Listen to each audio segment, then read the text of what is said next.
Hadirin sidang Jumat yang dirahmati oleh Allah. Hari ini merupakan Hari Raya Idul Adha, hari yang biasa disebut dengan Hari Raya Kurban, di mana saudara-saudara kita pergi ke tanah suci untuk melaksanakan ibadah haji, menunaikan rukun Islam yang kelima. Adapun kita yang tidak pergi berhaji ialah duduk di sini menunaikan solat Idul Adha, dan alhamdulillah tadi pagi kita sudah melaksanakan Idul Adha secara berjamaah yang merupakan anjuran daripada baginda kita Nabi besar Muhammad sallallahu alaihi wasallam dan merupakan millah daripada Nabi Ibrahim alaihi salam. Rasulullah sallallahu alaihi wasallam pernah ditanya mengenai kurban. Kemudian Rasulullah sallallahu alaihi wasallam menjawab, "Hadhihi sunnatu abikum Ibrahim." Hari ini merupakan hari bapaknya kalian. Hari ini merupakan hari bapaknya para nabi, yaitu Nabiullah Ibrahim alaihissalam. Sekian lama Nabi Ibrahim alaihissalam tidak diberi anak oleh Allah. Kemudian Allah Subhanahu wa taala mengkaruniai anak yang tampan, anak yang soleh, yang mana dari anak itu lahir seorang nabi pilihan, nabi pemimpin akhir zaman, yaitu Nabi Muhammad sallallahu alaihi wasallam, yang mana anak itu ialah Nabi Ismail alaihi salam. Lagi disayang-sayangnya itu anak, lagi dimanja-manjanya itu anak, lagi dicinta-cintanya itu anak. Pada suatu malam Nabi Ibrahim alaihissalam mendapatkan ru'yah dari Allah. Allah Subhanahu wa taala datang dari mimpi Nabi Ibrahim alaihissalam dan memerintahkan, "Wahai Ibrahim, sembelilah engkau punya anak. Wahai Ibrahim, kurbankanlah engkau punya anak."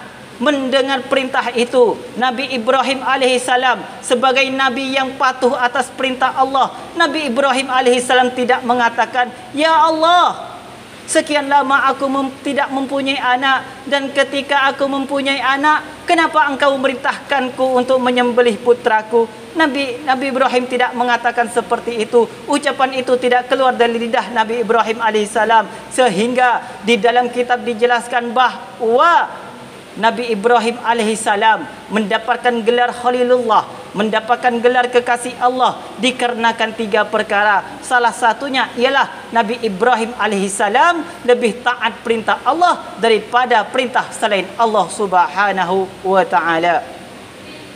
Kemudian Nabi Ibrahim alaihissalam mendatangi putranya, yaitu Nabi Ismail alaihissalam, lalu berkata, "Wahai anakku, Tuhanku telah memerintahkanku untuk menyembelihmu."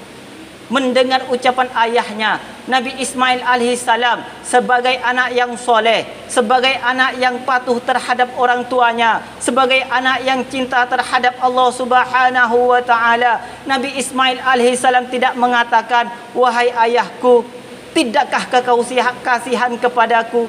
Bukankah aku ini adalah putramu sendiri sehingga engkau ingin menyembelihku?" Nabi Ismail tidak mengatakan seperti itu. Tetapi Nabi Ismail alaihissalam mengatakan, "Wahai ayahku, apabila ini merupakan perintah dari Allah, maka aku siap, aku ridha, aku ikhlas menjalaninya." Kemudian Nabi Ibrahim alaihissalam membawa Nabi Ismail ke tempat penyembelihan.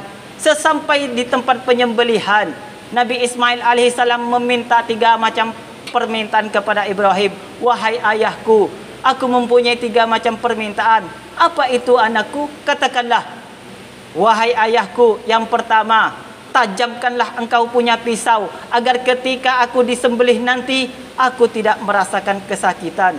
Yang kedua, wahai ayahku, palingkanlah engkau punya wajah dan tutuplah mataku agar ketika aku disembelih nanti engkau tidak merasa iba kepadaku.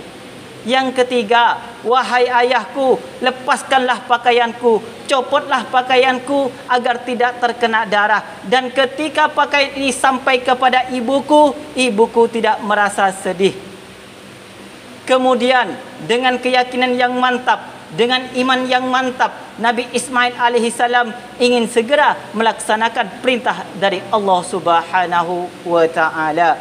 Namun ketika pisau Nabi Ibrahim alaihissalam sampai ke urat leher Nabi Ismail, Allah Subhanahu wa taala menukarnya dengan seekor kambing yang berasal dari surganya Allah Subhanahu wa taala.